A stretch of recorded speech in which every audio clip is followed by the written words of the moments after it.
Friends, good morning. आप सब कैसे हो?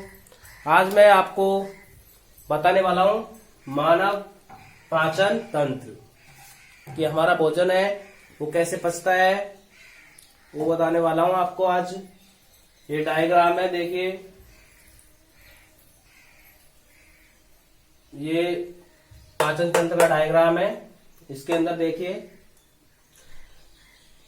मुंह है, ये मुख गुहा बोलते हैं इसको बोलते हैं ग्रैसिका है। एक जीवा है, जीवा यानी जीव है इसको। और आगे देखिए डायफ्राम, ये डायफ्राम होता है, डायफ्राम है। आगे देखिए ये है अमाशय, ये है अमाशय। पित्ताशय, ये पित्ताशय बन रखा है, ठीक है दोस्तों। ये यकृत है, अग्नाशय। ये देखिए दोस्तों यहाँ पे अग्नाशय है।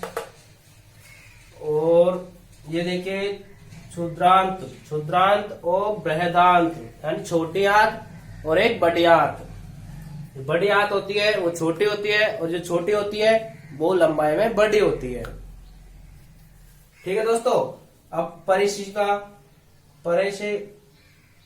परिशेषिका, ये लिया परिशिका। अब ये देखिए गुदा द्वार, ठीक है दोस्तों। अब मैं आपको एक कुछ चीज बताने वाला हूं। देखिए ये चीज है जो इम्पोर्टेंट है, पाचन तंत्र। जैसे कि क्वेश्चन कैसे आएगा, ऐसे आएगा कि पाचन तंत्र का वर्णन कीजिए।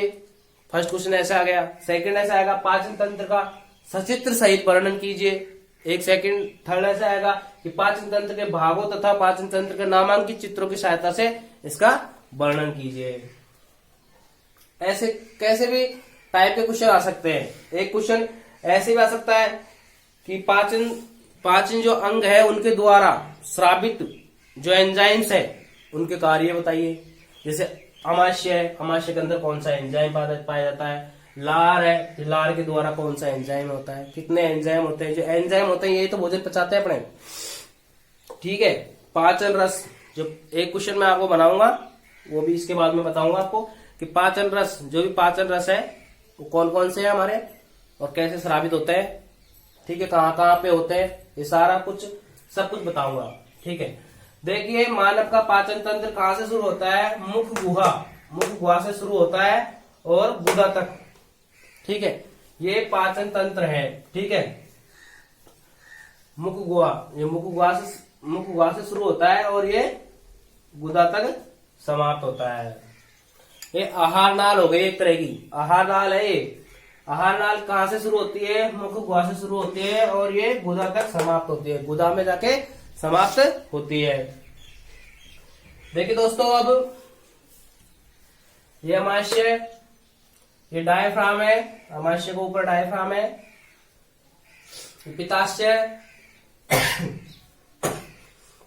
ये यकृत है, देखिए पित्ताशय के नीचे जस्ट यकृत है। ये अग्नाशय बनाया हुआ है और ये क्षुद्रांत है, छोटी आंत होती है, वो बड़ी आंत है क्षुद्रांत, बृहदांत जो बड़ी आंत होती है। इसके बाद में ये इधर निकल गई बड़ी आंत, गुदा तक निकल गई। अब देखिए फ्रेंड्स मैं आपको सारी चीजें बताने वाला हूं। जो भी ये इनके पार्ट है इसमें बताए गए हैं, ये चित्र में जो भी पार्ट है उनके सबके क्या क्या इनके लक्षण है, क्या कार्य है, कैसे कैसे कार्य करते हैं, इसके अंदर कौन कौन सी एंजाइम्स पे पाए जाते हैं, कैसे इनका कार्य। जैसे कि छोटी आंत है, छोटी आंत में 80 से 85% भोजन पचता है, तो कैसे पचता है, कितनी सेंटीमीटर की होती है, कितनी, और ठीक है बड़ी आंत है। फिर इसके बाद में ये डायफ्राम का क्या कार्य है, पित्ताशय का क्या कार्य है, ये सब बताऊंगा मैं आप अगली वीडियो, यही इसके आगे बताऊंगा। अभी जस्ट मैं क्वेश्चन के हिसाब से बताऊंगा। जैसे आपको एक क्वेश्चन दे दिया मैंने कि पाचन अंगों द्वारा स्रावित जो रस है, स्रावित पाचन रस को समझाइए। तो किस किस में, जो पाचन रस का मतलब ये एंजाइम्स, कि किस किस में एंजाइम्स पाए जाते हैं, क्या होते हैं, ये भी जरूरी है, क्वेश्चन आता है एक। तो आप इसका एक बार डायग्राम बना लीजिए, स्क्रीनशॉट ले लीजिए इसका एक बार, उसके बाद में बताते हैं हम आपको। देखिए फ्रेंड्स आपके लिए देखो पहला क्वेश्चन ऐसा आ सकता है, कैसे, जैसे कि मानव पाचन तंत्र का वर्णन कीजिए। फर्स्ट क्वेश्चन ऐसे आ सकता है। तो देखिए इसका आंसर देखिए अब ये क्या है, 9th 10th 11th 12th सबके लिए ये 9th क्लास के अंदर भी है। आहार नाल का वर्णन कीजिए। इसके अंदर जैसे अमाश्य है तो अमाश्य को दर्शाया गया है कि अमाश्य क्या है, सब कुछ है इसके अंदर। ठीक है, जो आपको मैंने अभी इससे पहले अभी चित्र बताया था आपको, चित्र के अंदर है, उसके अंदर 9th क्लास के अंदर भी है, 10th के अंदर है, 11 12 सबके अंदर आता है। पाचन, मानव पाचन तंत्र का वर्णन कीजिए या मानव पाचन तंत्र के अंगों का वर्णन कीजिए। ठीक है, तो देखते हैं इसकी परिभाषा क्या होती है कि मानव के लिए भोजन अति आवश्यक है। मानव के लिए भोजन अति आवश्यक है। भोजन में विभिन्न घटक पाए जाते हैं। देखिए भोजन है, जैसे कि कोई सा भोजन करते हैं अपन, उसमें विभिन्न घटक पाए जाते हैं। ये घटक इंपॉर्टेंट है, प्रोटीन है, कार्बोहाइड्रेट है, वसा है, खनिज है, लवण है। देखिए ये क्या चीज है, ये है घटक। जैसे कि अपन रोटी सब्जी खाते हैं, उसके अंदर भी प्रोटीन, कार्बोहाइड्रेट, जैसे कार्बोहाइड्रेट है, कार्बोहाइड्रेट जैसे अपन की, जैसे प्रोटीन, देखिए प्रोटीन कहाँ से आता है, प्रोटीन है जैसे कि चने की दाल है, कोई सी भी दाल है, सबके अंदर प्रोटीन पाया जाता है। कार्बोहाइड्रेट कहाँ से पाया जाता है, जैसे कि आलू है, आलू के अंदर कार्बोहाइड्रेट पाया जाता है। वसा कहाँ से पाया जाता है, वसा जैसे कि तेल है, घी है, उसके अंदर जैसे वसा पाई जाती है। खनिज लवण तो है ही है, जो पानी वगैरह ये है। ठीक है, ये इनके घटक पाए जाते हैं। अब आगे देखिए भोजन में पाए जाते हैं। ठीक है, ये भोजन में पाए जाते हैं, ये है जटिल अवस्था में होते हैं। जटिल अवस्था मतलब थोड़े टाइट होते हैं, जटिल अवस्था में होते हैं। इनको क्या बोलते हैं, जटिल प्रकार के भोजन को शरीर में सरलीकृत किया जाता है, सरलीकृत किया जाता है। देखिए जटिल अवस्था में, तो जटिल अवस्था में जो भोजन होता है उसको, जटिल प्रकार के भोजन को शरीर में सरलीकृत किया, थोड़े छोटे छोटे टुकड़ों में काट लिया जाता है। जैसे कि भोजन पहले भोजन हम करते हैं, तो पहले भोजन हम करते हैं तो फिर दांतों के द्वारा चबाया जाता है उसको, फिर गोल गोल फिराया जाता है। उसके बाद में फिर उसमें लार का मतलब लार के अंदर बहुत सारे एंजाइम्स बनते हैं। एंजाइम्स के द्वारा एंजाइम्स उसमें घुलते हैं, फिर धीरे धीरे ये ग्रासनाल के अंदर जाता है। मुख उगासे ग्रासनाल, देखिए ग्रासनाल के अंदर ग्रसनी के, फिर इसके बाद में फिर अमाशय के अंदर HCl हाइड्रोक्लोरिक अम्ल ये इसमें स्रावित होता है। इससे क्या है, कोई भी चीज होती है ना, ये जैसे कि भोजन के अंदर कोई भी जटिल चीज हो उसको भी ये गिरा देता है। ठीक है, उसको लार में बदल देता है, बिल्कुल गीला कर देता है, इसको नरम कर देता है। फिर उसके बाद में भोजन छोटी आंत में जाता है, तो छोटे आंत में ही 87 या 85% भोजन पचता है। फिर उसके बाद में जो मलमूत्र बाहर आता है, जो अनपचा हुआ भोजन, जिसके कोई भी शरीर में कोई काम नहीं होता उस चीज का। ठीक है, वो भोजन मलमूत्र के द्वारा बाहर निकल दिया जाता है, जैसे गुदा के द्वारा बाहर निकाल दिया जाता है। ठीक है, जैसे देखिए सरलीकृत किया जाता है। जटिल प्रकार के जो भोजन होता है इसमें सरलीकृत किया जाता है भोजन को शरीर के अंदर से लेकर, जैसे अपन मुख द्वार से लेकर अंतर्ग्रहण, जो मैं अभी प्रक्रिया बताई है आपको, अंतर्ग्रहण तक मल मूत्र को बाहर निकालने का यह तंत्र काम करता है। ठीक है, तथा शरीर में पचा भोजन गुदा द्वारा बाहर निकालते हैं, उस तंत्र को पाचन तंत्र कहते हैं। ठीक है, मुख से लेकर गुदा तक यह इसकी प्रक्रिया चलती रहती है। पहल इसमें मैं आपको बता देता हूँ कि भोजन है, जो भोजन अपने मुख गुहा से करते हैं, मुख गुहा में भोजन है, जो अपने दांत वगैरह है इनसे अपन चबाते हैं, चबा के इनको बिल्कुल बारीक कर लेते हैं। फिर इसमें लार है, जो लार आती है उसके अंदर एंजाइम्स पाए जाते हैं बहुत सारे, एंजाइम्सों के द्वारा ये मिलता है। एंजाइम्स ऐसी चीज है भोजन के लिए जो पचाती है, टाइलिन एंजाइम हुआ। ठीक है, बहुत सारे प्रकार के एंजाइम। आगे मैं एंजाइम का ही एक वो दूंगा आपको, एक क्वेश्चन बताऊंगा, वो इंपॉर्टेंट है आपके लिए। ठीक है, उसके द्वारा फिर बाद में यह अमाशय में जाता है, ग्रासनाल में जाता है, ग्रासनाल के बाद में अमाशय में जाता है, अमाशय के बाद में जो भोजन पचता है, फिर उसके बाद में बड़ी आंत में, फिर बड़ी आंत में छोटी आंत में जाता है, फिर बाद में यह भोजन वहीं पूरा पचता है। उसके बाद में यह जो अनपचा हुआ भोजन होता है वो मूत्र द्वारा या फिर जो पेय पदार्थ होता है मूत्र द्वारा बाहर निकल जाती है, और जो भोजन होता है अनपचा हुआ भोजन जो गुदा के द्वारा बाहर निकाल दिया जाता है। ठीक है, अब देखिए पाचन तंत्र के अंग। देखिए पाचन तंत्र है, मैं अभी एक चित्र बताया था आपको, डायग्राम के अंदर समझाया था कि पाचन तंत्र के अंग और ग्रंथियां और अंग, जो क्या क्या है, ग्रंथियां और अंग। ये देखिए अंडरलाइन कर लेता हूं मैं, ग्रंथियां और अंग। एक अंग और ग्रंथियां निम्न प्रकार है, देखिए कौन कौन सी है।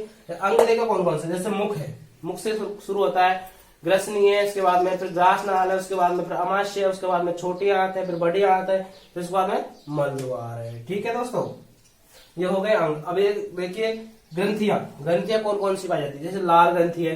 अब लाल ग्रंथि के अंदर एंजाइम्स पाए जाएंगे, वो अब मैं आपको बताऊंगा।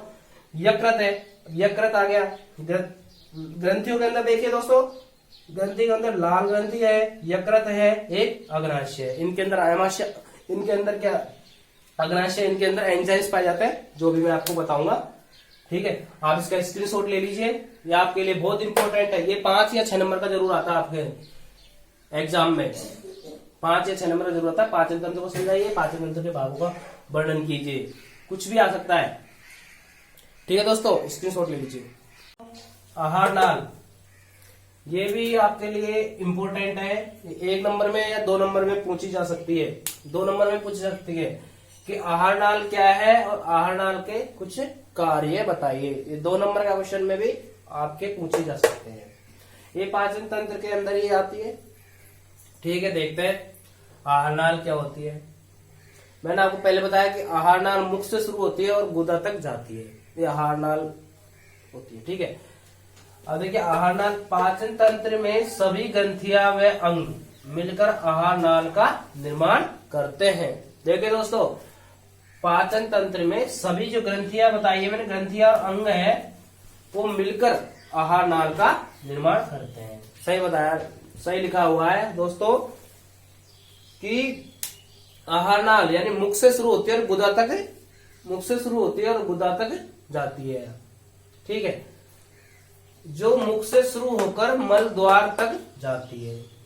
ठीक है, यह करीब 8 से 10 मीटर लंबी होती है। यह करीब 8 से 10 मीटर लंबी होती है। मैंने आपको चित्र में भी दर्शाया हुआ है, मुख से लेकर गुदा तक जो है करीब कम से कम 8 से 10 मीटर लंबी होती है। 8 से 10 मीटर लंबी होती है। ठीक है, अब इसके कुछ कार्य देखिए, आहार नाल के क्या क्या कार्य है। ये क्वेश्चन जरूर पूछा जा सकता है कभी भी, पाचन तंत्र के अंदर पूछा जा सकता है। अगर पाचन तंत्र नहीं आता है तो ये पूछा जा सकता है कि आहार नाल क्या है, इसके कुछ कार्य बताइए। ये 2 नंबर का क्वेश्चन आपका कंप्लीट हो गया। ये देखिए 10वीं के अंदर है, 11वीं के अंदर है, 12वीं के अंदर है, ये 9th के अंदर है, सब पूरी क्लासों के लिए ही है।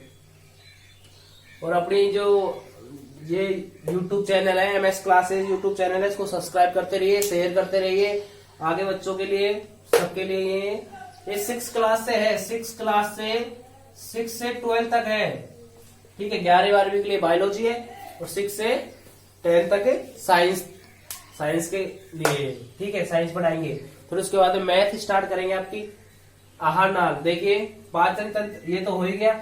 अब देखिए इसके कार्य देखिए, आहार नाल के कार्य क्या है, इंपॉर्टेंट है। आहार नाल के कार्य कि आहार को, यानी आहार यानी भोजन, इसका मतलब बच्चों भोजन,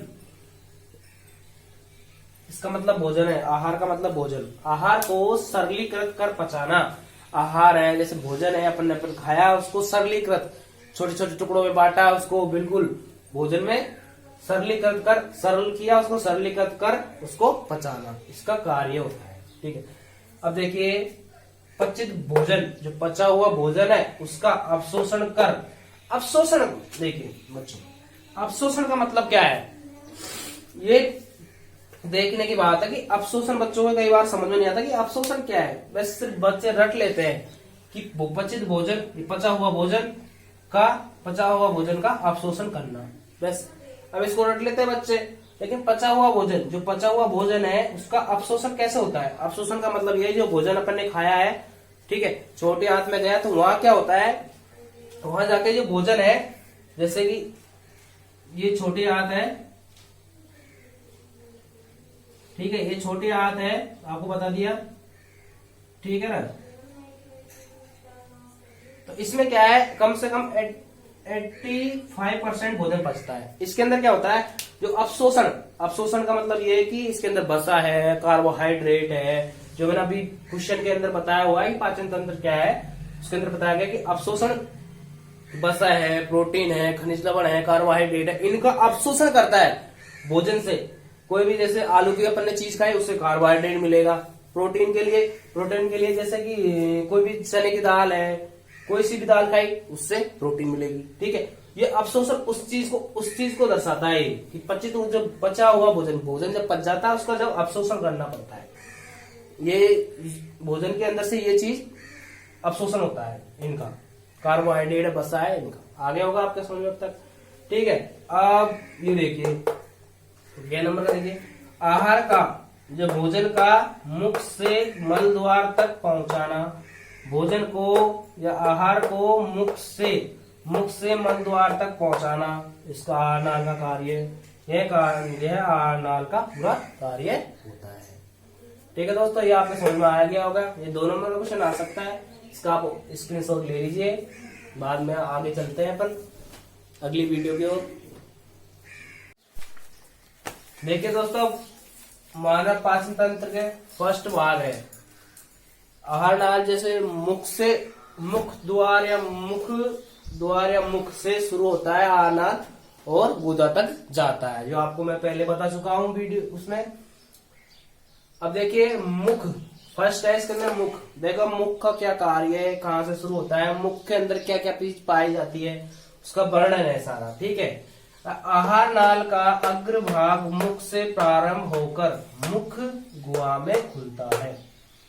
इस लाइन का मतलब यह है कि आहार नाल का अग्रभाग, जो आहार नाल का अग्रभाग मुख से प्रारंभ होकर, मुख है, मुख से प्रारंभ होकर मुख गुहा में खुलता है। ठीक है, मुख से प्रारंभ होकर मुख गुहा में खुलता है।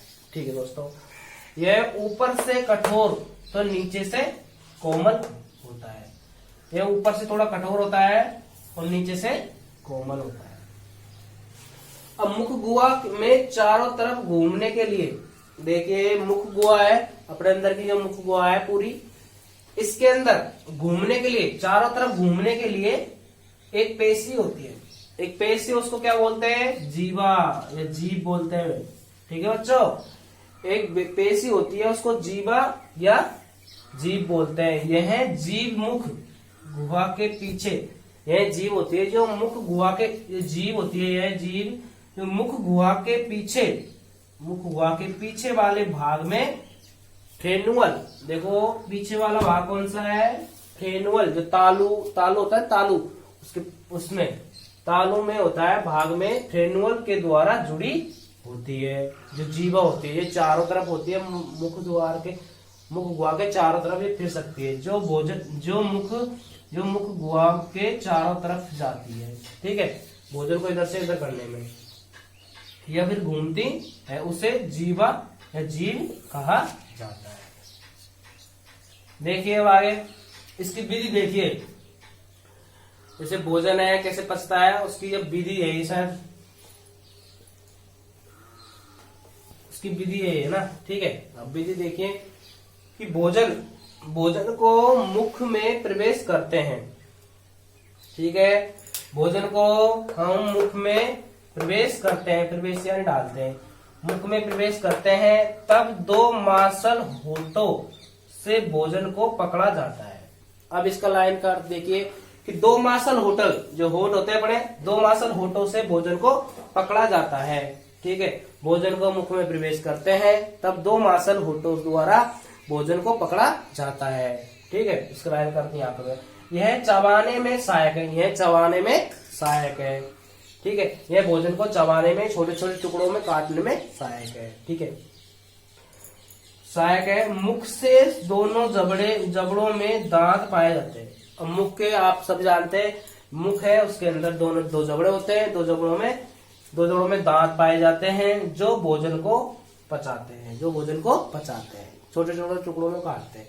इन पूरे सांचे को मसूड़ा कहा जाता है। आप जानते हैं मसूड़ा, जो अपन बोलते हैं मसूड़ा कहा जाता है, उस चीज को कहा जाता है मसूड़ा। ठीक है, जो भोजन को पचाते हैं। विधि है। अब इसके आगे देखिए, अब आपको मैं बताने वाला हूँ, हम इंसान के अंदर 4 प्रकार के दांत होते हैं, उनका क्या कार्य है वो अभी आपको मैं बताऊंगा इस वीडियो में। ठीक है, आप इसका स्क्रीनशॉट ले लीजिए। देखिए दोस्तों, मानव पाचन तंत्र में दांत दांत ये बहुत महत्वपूर्ण भूमिका निभाते हैं। जो भोजन पचता है उसके अंदर ये बहुत ही महत्वपूर्ण भूमिका निभाते हैं। देखिए कैसे, देखिए दांत 4 प्रकार के होते हैं जो निम्न है। हमारे शरीर के अंदर दांत 4 प्रकार के होते हैं, ठीक है, जो निम्न है। देखिए पहला दांत देखिए, फर्स्ट कृतक, कृतक दांत। देखिए कृतक दांत क्या होते हैं? कृतक दांत भोजन को कुतरने या काटने का कार्य करते हैं और यह चार होते हैं। देखिए दोस्तों, यह कुतरने एवं काटने का कार्य करते हैं। भोजन को यह कुतरने का एवं काटने का कार्य करते हैं, जो 4 होते हैं, यानी 8 होते हैं, ठीक है। सेकंड देखिए रदनक, रदनक दांत। रदनक दांत देखिए, यह रदनक दांत भोजन को चीरने फाड़ने का कार्य करते हैं। दोस्तों देखिए, चीरने और फाड़ने का कार्य, भोजन को चीरने और फाड़ने का कार्य करते हैं। यह जबड़ों में होते हैं, जबड़ों में पाए जाते हैं। ये जबड़ों में 2-2 पाए जाते हैं, 2-2 होते हैं, ठीक है। थर्ड देखिए अग्र चर्वणक, अग्र चर्वणक दांत 4 प्रकार के होते हैं। थर्ड देखिए अग्र चर्वणक, इनका क्या कार्य है? भोजन को पचाने के लिए इनको क्या कार्य होता है? देखिए अग्र चर्वणक दांत भोजन को चबाने का कार्य करते हैं। अग्र चर्वणक दांत भोजन को चबाने का कार्य करते हैं। यह प्रत्येक जबड़ों में 4 होते हैं, ठीक है। यह प्रत्येक जबड़ों में 4 होते हैं, ठीक है। अब फोर्थ देखिए चर्वणक। चर्वणक देखिए लास्ट है। चर्वणक दांत भी भोजन को चबाने का कार्य करते हैं। ये दांत होते हैं जो फोर्थ लेवल का देखिए चर्वणक, जो ये भोजन को चबाने का कार्य करते हैं। जो प्रत्येक जबड़ों में, ये भी जबड़ों में पाए जाते हैं, जो 6 होते हैं, ठीक है। देखो 6 ये हो गए 12 और 4 ये हो गए 8 और 2 ये होते हैं। जो कहाँ पे पाए जाते हैं? ये पाए जाते हैं जबड़ों के अंदर पाए जाते हैं और ये भी जबड़ों के अंदर पाए जाते हैं, ठीक है दोस्तों। ये जो भोजन के लिए, भोजन में बहुत सहायक है दांत, इसलिए आपको बताया गया है। कई बार ऐसे क्वेश्चन पूछे जाते हैं कि जो हमारे शरीर के अंदर जो जैसे मुखगुआ है, मुखगुआ के अंदर दांत कितने प्रकार के होते हैं, इनका कार्य क्या है?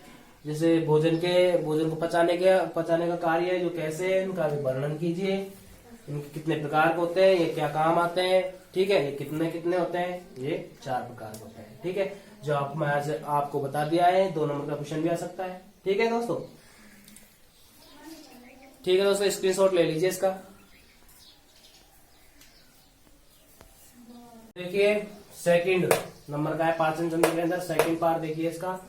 ग्रसनी क्या होता है? यह है मुख गुहा व तालू के पीछे भाग में कुपीनुमा ग्रसनी से जुड़ी होती है, ठीक है। ग्रसनी से शुरू होकर भोजन आहार नलिका में प्रवेश करता है। ग्रसनी की संरचना में यह दिखाया जाता है कि भोजन श्वास नली में प्रवेश नहीं कर सके। इन दोनों नालों के मुख ग्रसनी के नीचे की तरफ होते हैं। अग्रभाग में श्वासनाल तथा पीछे वाले भाग में ग्रासनाल स्थित होता है। ग्रसनी की संरचना को 3 भागों में बांटा गया है। जैसे पहला है ग्रासनली, अब मुख ग्रसनली और कंठ ग्रसनली। अब देखिए मैं इसको समझाता हूँ पूरी को। एक बार मैंने आपको बता दिया क्या क्या है। अब देखिए यह मुख गुहा के तालु के पीछे के भाग है। मुख गुहा के तालु का जो अभी मैंने इसका वर्णन कर दिया है, इसके बाद में मुख गुहा के तालु के पीछे वाला भाग है। तो कुपीनुमा भाग होता है, वो ग्रसनी कहलाती है, ग्रसनी से जुड़ा होता है, ठीक है।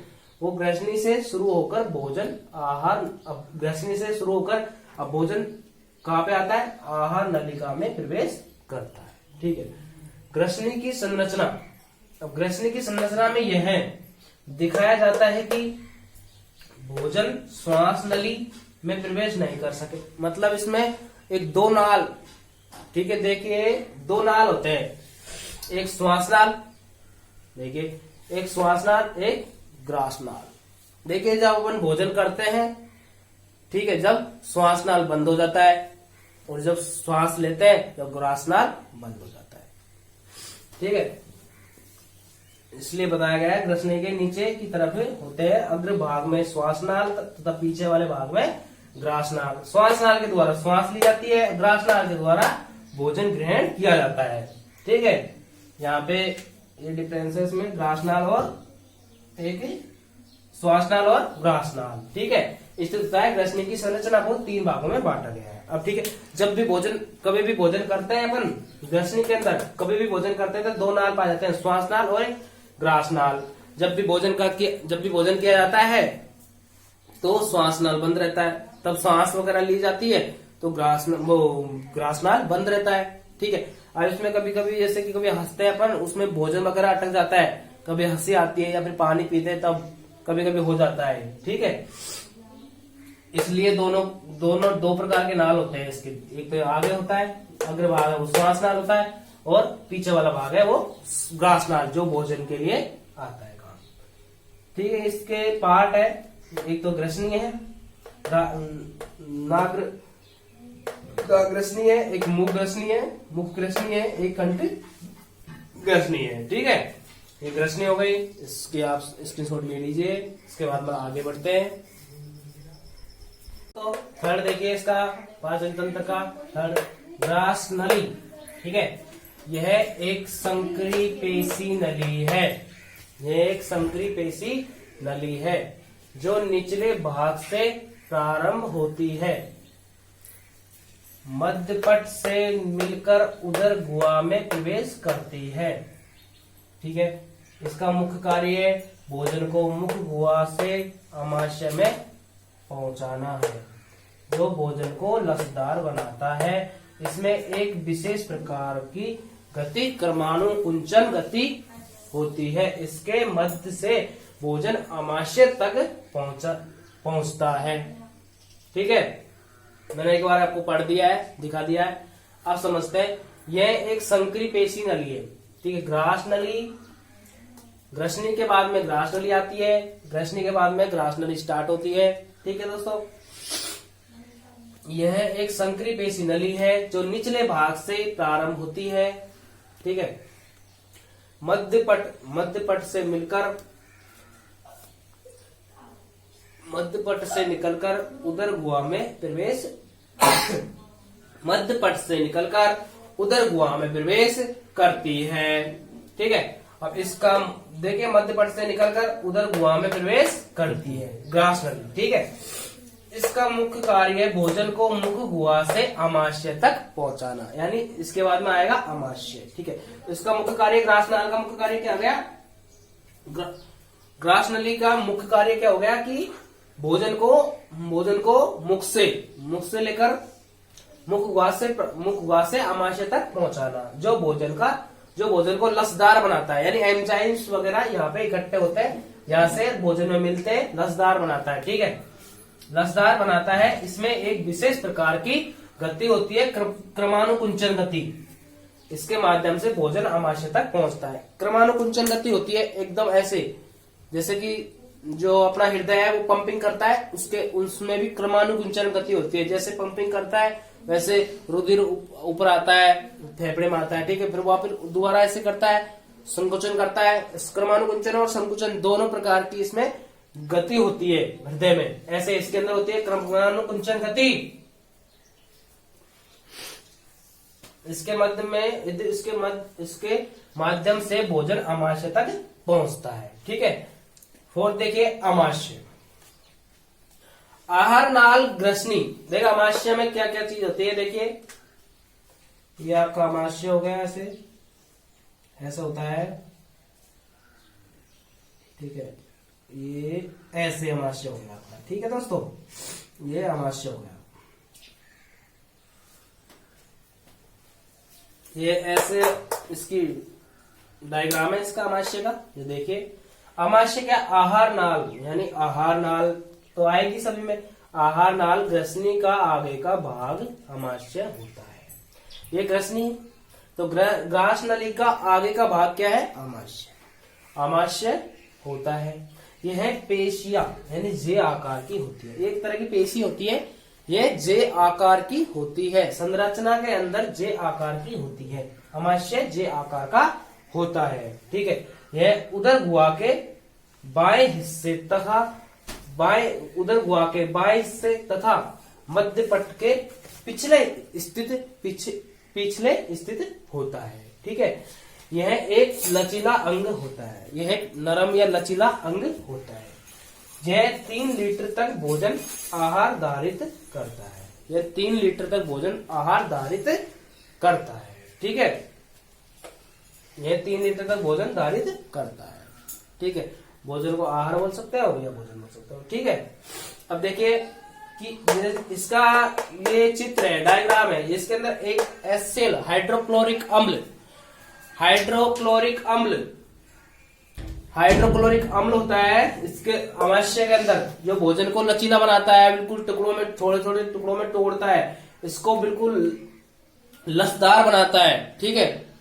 लसदार ये यानी कि ये जो आहार नाल होती है इसके अंदर जैसे कि जीभ है, जीभ के अंदर भी एंजाइम्स का प्रकार के टाइलिन वगैरह एंजाइम, कई प्रकार के एंजाइम्स है, वो स्रावित होते हैं। स्रावित होकर जैसे भोजन में मिलते हैं, भोजन में मिलकर यह भोजन को लसदार बनाते हैं। धीरे धीरे भोजन ग्रसनी से मुख गुहा से ग्रसनी में आता है, ग्रसनी से ग्रासनाल में आता है, ग्रासनाल से यह क्रमानुकुंचन होकर भोजन और लसदार बनकर अमाशय में आता है। फिर अमाशय से देखिए यह 3 लीटर तक भोजन धारित कर सकता है। यह एक लचीला अंग होता है। यह HCl हाइड्रोक्लोरिक अम्ल, देखिए ध्यान से बच्चों, हाइड्रोक्लोरिक अम्ल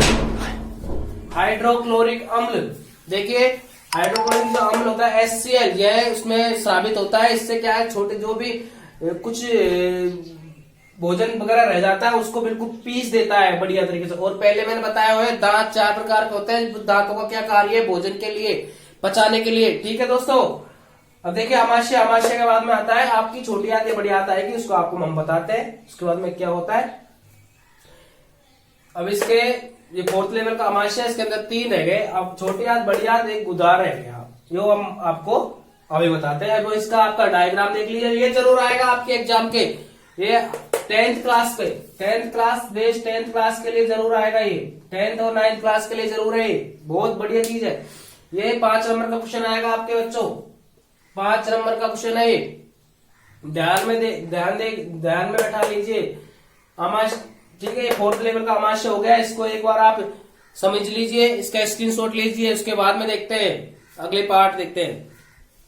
तो छोटे आंत 5 देखिए, छोटे आंत क्या होती है? छोटी आंत देखिए, मैं आपको पहले बता चुका हूं कि छोटी आंत वो होती है जो भोजन, सबसे ज्यादा भोजन छोटे आंत में ही पचता है। छोटे आंत जो सबसे बड़ी होती है और बड़े आंत जो छोटी होती है। ठीक है।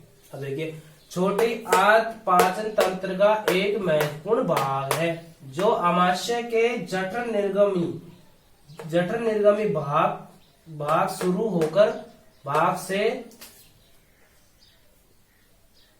भाग से शुरू होकर बड़ी आंत पर पूर्ण होती है। पूर्ण यानी पूरी होती है। ठीक, पूर्ण होती है। इसकी औसत लंबाई 7 मीटर।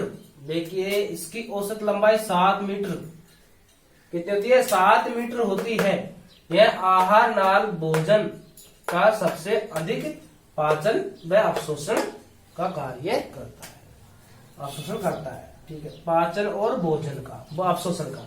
मैंने बोला था पहले आपको कि यह आहार नाल भोजन का सबसे अधिक पाचन एवं अवशोषण कार्य करता है।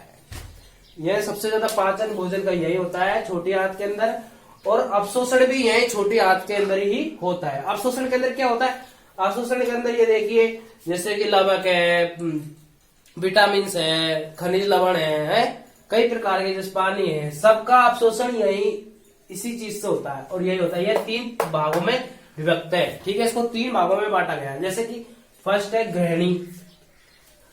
अब एक क्वेश्चन आ जाता है आपके सामने कि छोटी आंत का वर्णन कीजिए, छोटी आंत को समझाइए। छोटी आंत के 3 भाग है उनका, वर्णन कीजिए। ठीक है, जैसे कि गृहिणी, गृहिणी यह सबसे छोटा भाग है और यह छोटी आंत का भाग है। यह अमाशय से जुड़ा है। ठीक है, ये अमाशय से जुड़ा है, अमाशय से जुड़ा होता है। अमाशय के बाद में छोटी आंत आती है, यह सबसे छोटा भाग है, सबसे छोटा भाग है, यह छोटी आंत का भाग है। ठीक है, यह अमाशय से जुड़ा होता है। ठीक है, उसके बाद में देखिए अग्र शुद्धांत, यह छोटी आंत का मध्य भाग है, यह छोटी आंत का मध्य भाग है, जो ग्रसनी में पचित आहार का अवशोषण किया जाता है। अग्र शुद्धांत के द्वारा ही, इसके अंदर द्वारा ही भोजन का अवशोषण किया जाता है। अब देखिए शुद्धांत, यह छोटी आंत का अंतिम भाग है जो बड़ी आंत में खुलता है। ठीक है, ये बड़ी आंत में खुलता है। यह मध्य भाग उन पोषक तत्वों से जैसे पित्त, लवण है, विटामिन का अवशोषण होता है। ठीक है दोस्तों, देखिए अवशोषण होता है पित्त, लवक और विटामिन से और कार्बोहाइड्रेट वगैरह, इनका सबका अवशोषण शुद्धांत में होता है, जो ये छोटी आंत का भाग है। ठीक है दोस्तों, अब आगे बढ़ते हैं, इसका स्क्रीनशॉट ले सकते हो आप। बड़ी आंत 6 नंबर का है आपका। बड़ी आंत, छोटी आंत, छोटी आंत के बाद में बड़ी आंत। छोटी आंत है, उसका क्षुद्रांत भाग है, वो बड़ी आंत में खुलता है। ठीक है, अब देखिए क्षुद्रांत आगे बड़ी आंत से जुड़ा होता है। देखिए क्षुद्रांत है, छोटी आंत का भाग है, वो आगे बढ़कर बड़ी आंत से जुड़ा होता है। यह कुछ विशेष जीवाणु पाए जाते हैं, इसके अंदर कुछ विशेष प्रकार के जीवाणु पाए जाते हैं। यह जीवाणु छोटी आंत से विशेष बचे हुए अपशिष्ट पाचन में मदद करता है। बड़ी आंत का मुख्य कार्य जल, खनिज, लवणों का अवशोषण करना होता है। देखिए अवशोषण करना होता है, वह अपचित यानी जो अपचा हुआ, जो पचता नहीं है वो भोजन, अपचित भोजन को मल द्वार से उत्सर्जित करता है। अब देखिए मैंने एक बार आपको पढ़ दिया है, इसके बाद में देखिए क्षुद्रांत यानी कि जो छोटी आंत का भाग है वो आगे बढ़कर बड़ी आंत से जुड़ता है। यहाँ कुछ विशेष प्रकार के जीवाणु पाए जाते हैं, जो यह जीवाणु छोटी आंत से विशेष मतलब पचे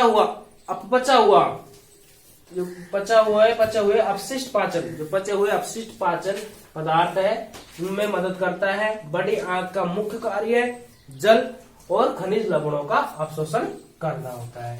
देखिए अवशोषण करना होता है, वह अपचित भोजन को मल द्वार में उत्सर्जित करता है। जो अपचित, जो पचा हुआ, जो कोई काम का भोजन नहीं है, वो अपचित भोजन को मल द्वार के द्वारा उत्सर्जित करता है। अब देखिए मल द्वार जो लास्ट है, आहार नाल, जो आहार नाल मुख से शुरू होती है वो गुदा तक या मलाशय तक। ठीक है, आहार नाल का अंतिम भाग, यह एक आहार नाल का अंतिम भाग है जो करीब 20 सेंटीमीटर लंबा होता है। यह आहार नाल का अंतिम